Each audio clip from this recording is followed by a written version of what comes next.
to Tony, who slants to the outside, flips a tackle and takes it in.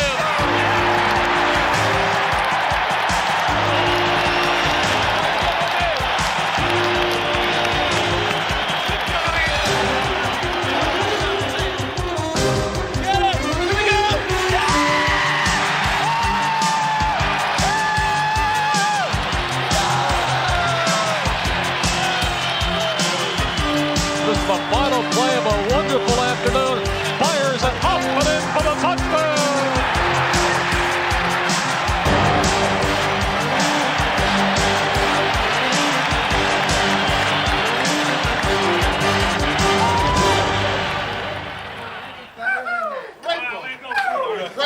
Great job, baby. All right. Good job, baby. Way to go. All right.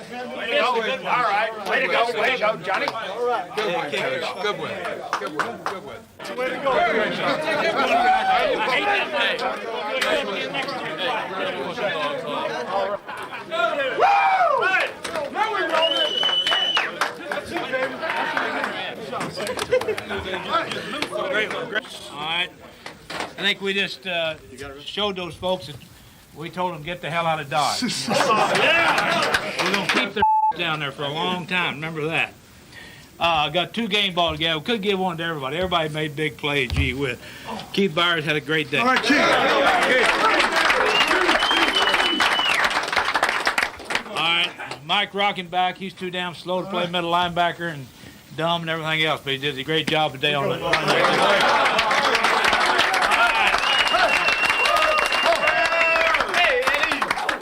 We got a ball for you. It's a great job.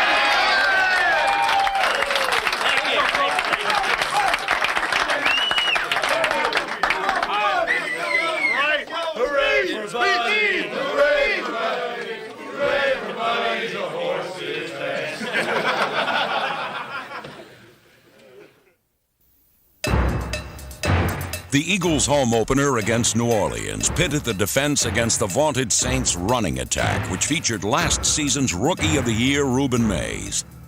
The defense responded with their best performance in 18 years, limiting the Saints to 32 yards on the ground, while the offense attacked through the air. He's going deep for Quick, who leaps, who catches it, and it is a touchdown by Mike Quick. Cunningham to Quick, it was a beauty. It's 2nd down and 10, the ball at the 25. Cunningham back, he pumps, he's going deep for Kenny Jackson, who is bumped but comes up with the catch for a touchdown. 1st and 10 for the Saints. Play action as Hebert goes back. He's hit. He fumbles the football. The Eagles have it picked up and running in as Seth Joyner in for a touchdown. The hit was made by Clyde Simmons. Bobby Hebert never saw him coming. The ball came loose.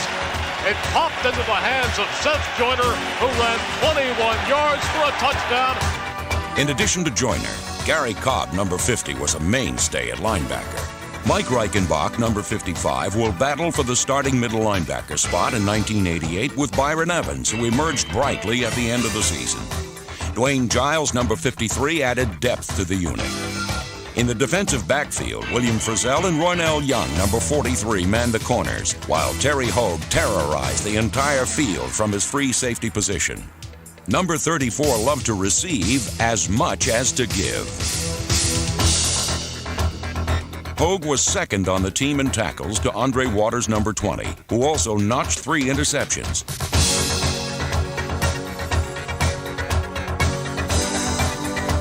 The Eagles remain hopeful that Wes Hopkins will return next year to stalk opposing quarterbacks and regain his all-pro form after a serious knee injury in 1986.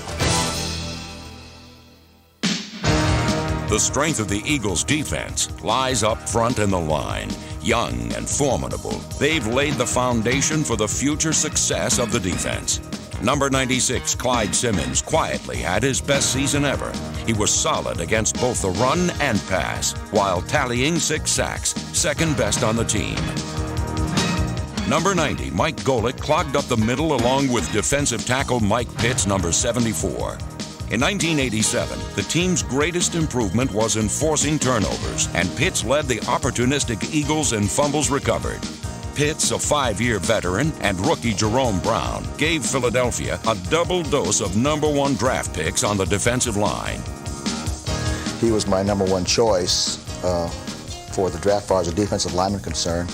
Great quickness, he has good pass rush ability, and therefore I feel we're going to get a much better pass rush up the middle.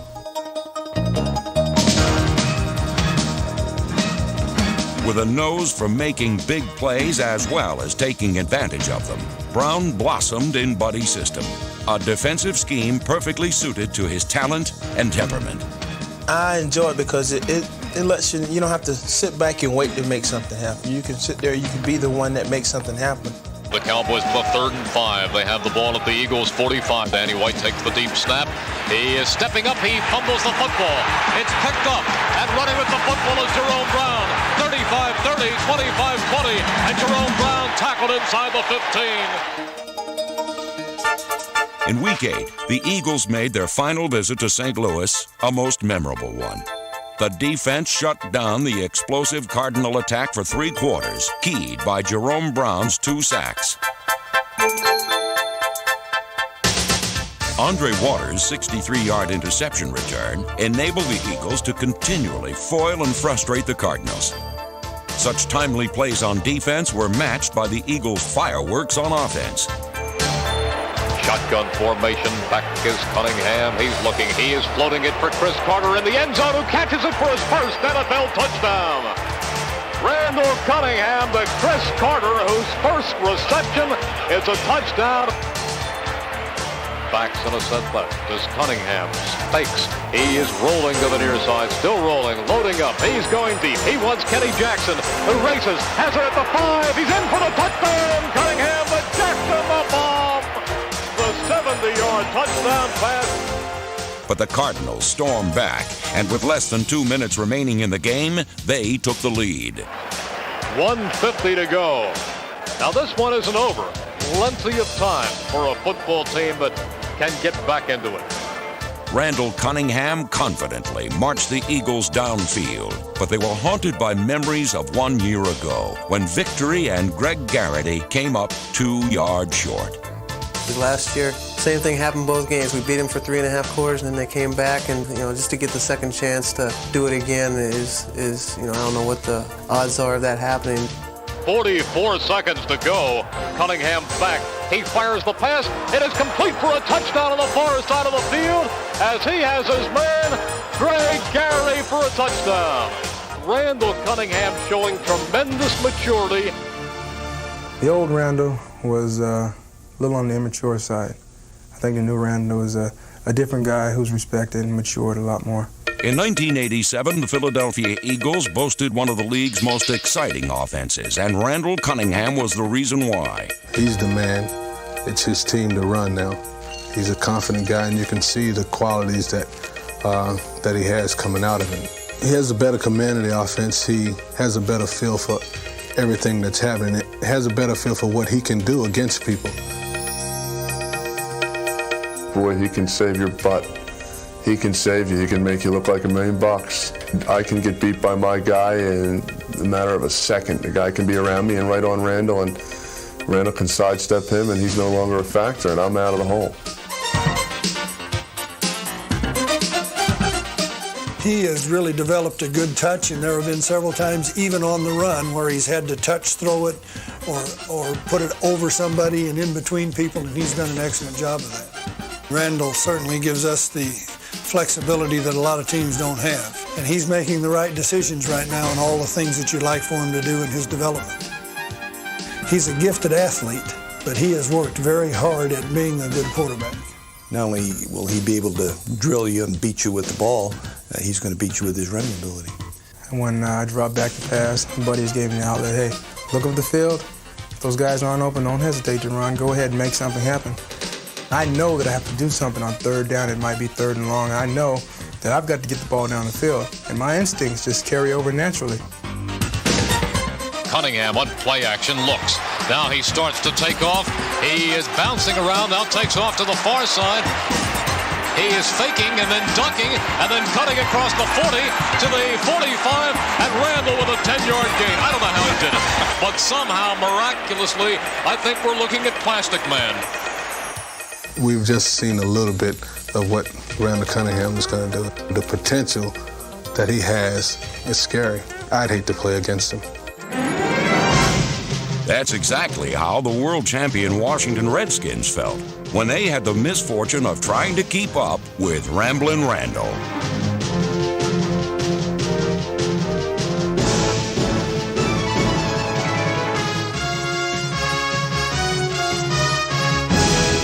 Cunningham played his best against the best, the mark of a true winner.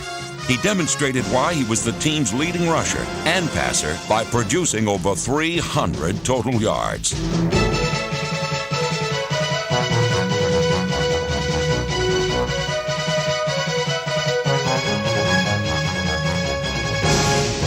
Cunningham with a marvelous pass down the far side of the field to Quick, so the Eagles take the lead. But when the Redskins moved ahead late in the game, it set the stage for Randall to rally the Eagles, and the curtain rose on a quarterback who was starting to come of age. We've been in this situation before. Let's go ahead and make the best of it. That's when I said to myself, if I can go ahead and take this team down the field and win the game, that's going to be the difference in our season. Slot to the near side, Garrity to the far side. Cunningham standing in the gun. 2nd and 10.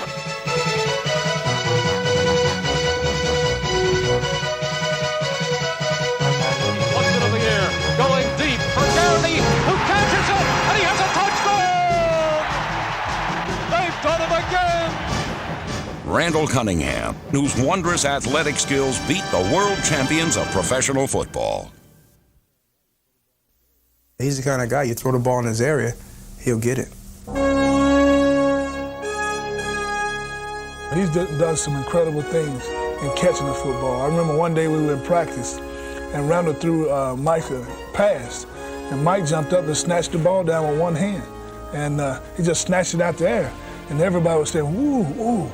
I think Mike Quick might be the biggest leader of them all because of his great performance. You know, every game he comes up with the big play, it leaves you, kind of in awe and some of the catches he makes. Mike Quick inspires respect from his teammates and fear in his opponents, who haven't figured out how to stop this 5-time Pro Bowl selection. Quick combined the grace of a ballet dancer with the moves of a track star.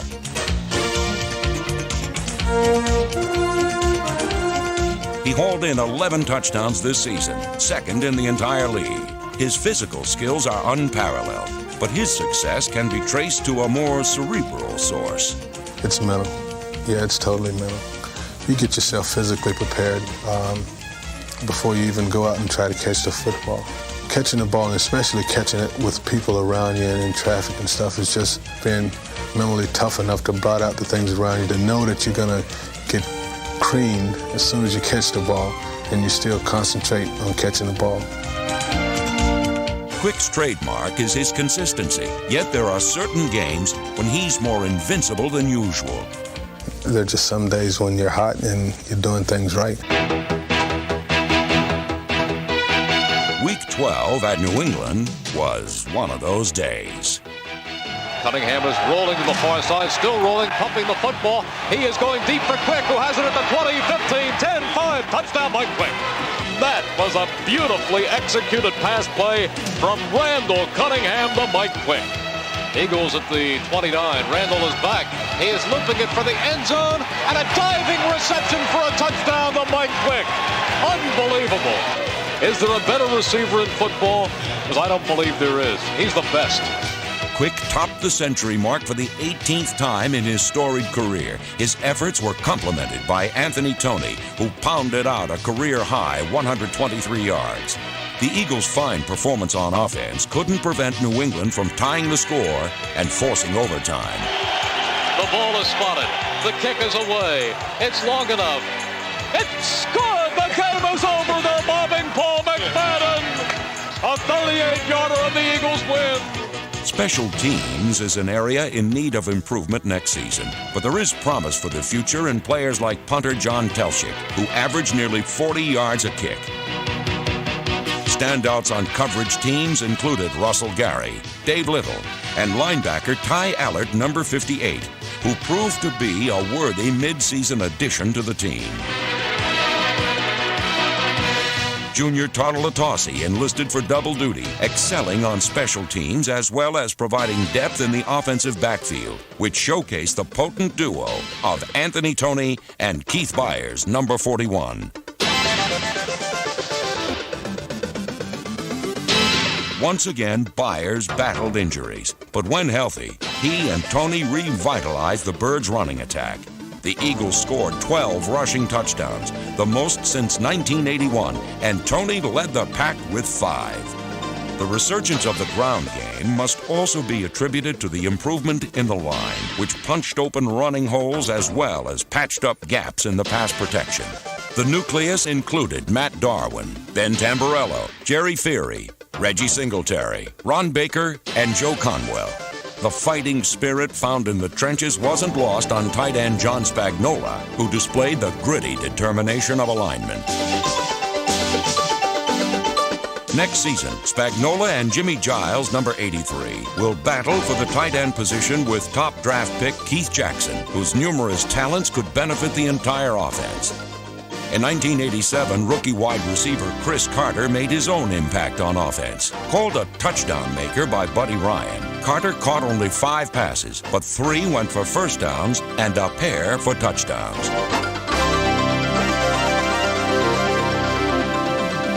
Against the Jets in Week 15, Carter and Mike Quick accounted for 3 scores.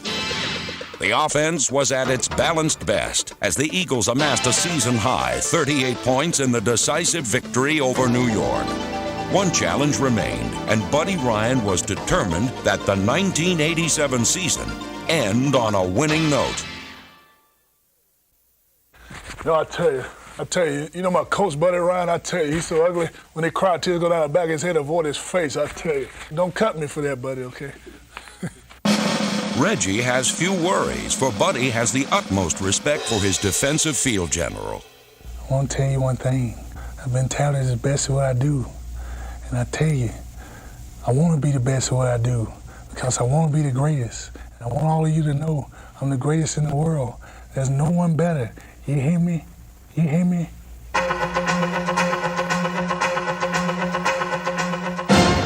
Back goes Doug Williams, head sacked back at the 30. Eagles pick up the football, running with it downfield, Reggie White. Reggie White comes up with the football and scores a touchdown. That was almost like magic. Reggie White has probably never run this far in his life. Reggie White was the NFL's true marathon man in 1987, collecting a career and league-best 21 sacks. Muhammad Ali notwithstanding, White really does aspire to be the greatest. I want to be the best at what I do.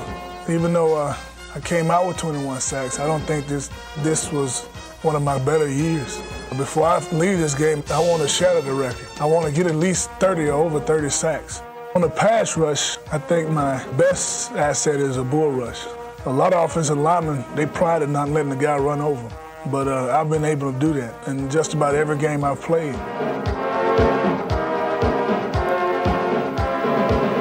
He's very quick. He knows how to use his hands. He can throw a guy aside. He's strong. I don't think he has any faults.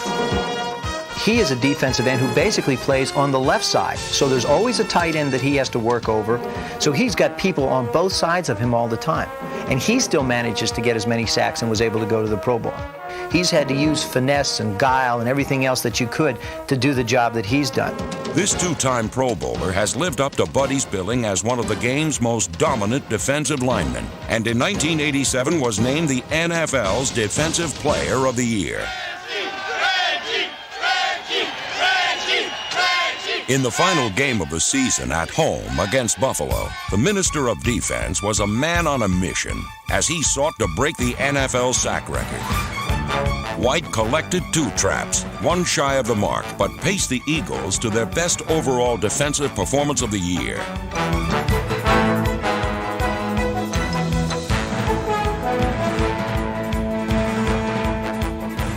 What a game they're having against the Buffalo Bills here in the Vet. This has been a prize. Keith Byers ran for over 100 yards, while Anthony Toney displayed his skills as the team's second leading rusher and receiver. And he goes over the middle to Toney at the 15, Toney at the 10, Toney at the 5, Toney into the end zone. Anthony Toney with a great play. The Eagles defeated Buffalo 17-7 and ended the season with optimism and pride in their accomplishments. Everybody's excited, and they know that we've made a lot of progress, and we're going to be a good ball club.